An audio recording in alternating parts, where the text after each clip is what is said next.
आज का बाइबल का वचन प्रकाशना ग्रंथ अध्याय 4 वचन 1 से 11 और आज का सुसमाचार सन लूकास के अनुसार अध्याय 19 वचन 11 से 28।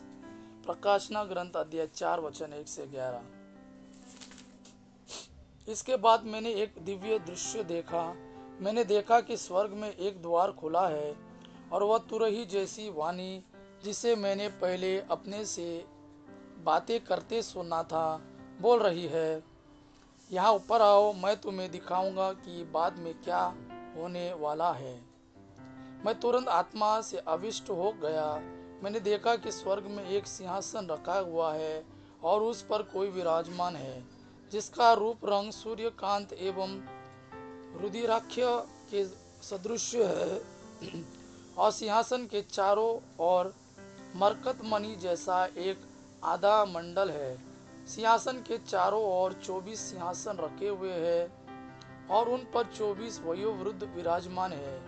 वे उजले वस्त्र पहने हैं और उनके सिर पर सोने के मुकुट है। सिंहासन से बिजलियां, वानियां और मेघ गर्जन निकल रहे हैं। सिंहासन के सामने आग की 7 मशालें जल रही है। वे ईश्वर के 7 आत्मा हैं। सिंहासन के आसपास का फर्श मानो स्फटिक सदृश पारदर्शी समुद्र है। बीच में सिंहासन के आसपास 4 प्राणी हैं। वे आगे और पीछे की ओर आंखों से भरे हुए हैं। पहला प्राणी सिंह के सदृश है और दूसरा प्राणी सांड के सदृश।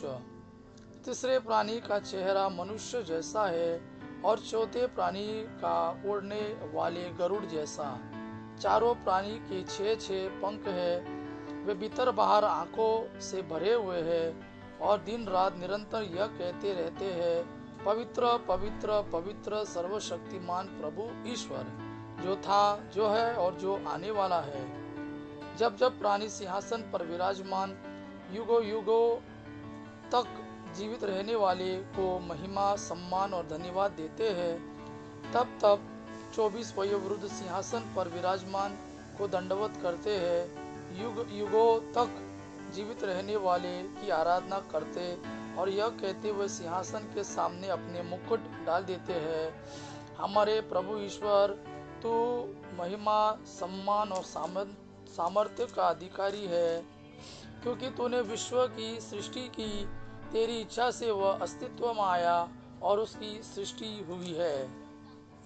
आज का सुसमाचार सन लूकास के अनुसार अध्याय 19 वचन 11 से 28।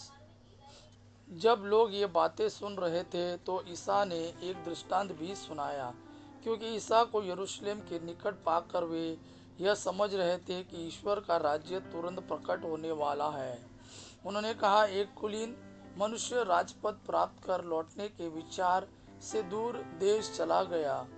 उसने अपने 10 सेवकों को बुलाया और उन्हें एक एक अशर्फिया देकर कहा, मेरे लौटने तक व्यापार करो। उसके नगर निवासी उससे बैर करते थे। और उन्होंने उसके पीछे एक प्रतिनिधि मंडल द्वारा कहला भेजा कि हम नहीं चाहते कि वह मनुष्य हम पर राज्य करे। वह राजपाद पाक कर लौटा और उसने जिन सेवकों को धन दिया था उन्हें बुला भेजा और यह जानना चाहा कि प्रत्येक ने व्यापार से कितना कमाया है। पहले ने आकर कहा, स्वामी, आपकी एक अशर्फी ने 10 अशर्फिया कमाई है। स्वामी ने उससे कहा, शाबाश भले सेवक, तुम छोटी सी छोटी बातों में ईमानदार निकले, इसलिए तुम्हें 10 नगरों पर अधिकार मिलेगा। दूसरे ने आकर कहा, स्वामी, आपकी एक अशर्फी ने 5 अशर्फिया कमाई है।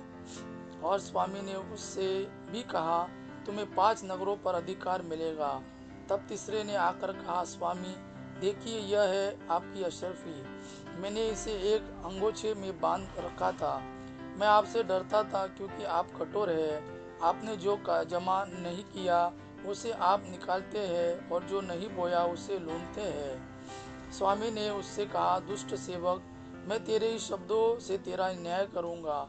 तू जानता था कि मैं कठोर हूँ। मैंने जो जमा नहीं किया मैं उसे निकालता हूँ और जो नहीं बोया उसे लूटता हूँ। तो तूने मेरा धन महाजन के यहाँ क्यों नहीं रख दिया? तब मैं लौटकर उसे सूद के साथ वसूल कर लेता। और स्वामी ने वहाँ उपस्थित लोगों से कहा, इससे वह अशर्फी ले लो और जिसके पास 10 अशर्फियाँ है उसे को दे दो। उन्होंने उससे कहा, स्वामी, उसके पास तो 10 अशर्फियाँ है। मैं तुमसे कहता हूँ, जिसके पास कुछ है उसी को और दिया जाएगा, लेकिन जिसके पास कुछ नहीं है उससे वह भी ले लिया जाएगा जो उसके पास है। और मेरे बेरियों को, जो यह नहीं चाहते थे कि मैं उन पर राज्य करूं, इधर लाकर मेरे सामने मार डालो। इतना कहकर ईसाई यरूशलेम की ओर आगे बढ़े। यह प्रभु का वाणी है। प्रभु को धन्यवाद। आबा पिता की महिमा और पुत्र यीशु का प्रेम आप पर सदा सर्वदा बना रहे। आमेन।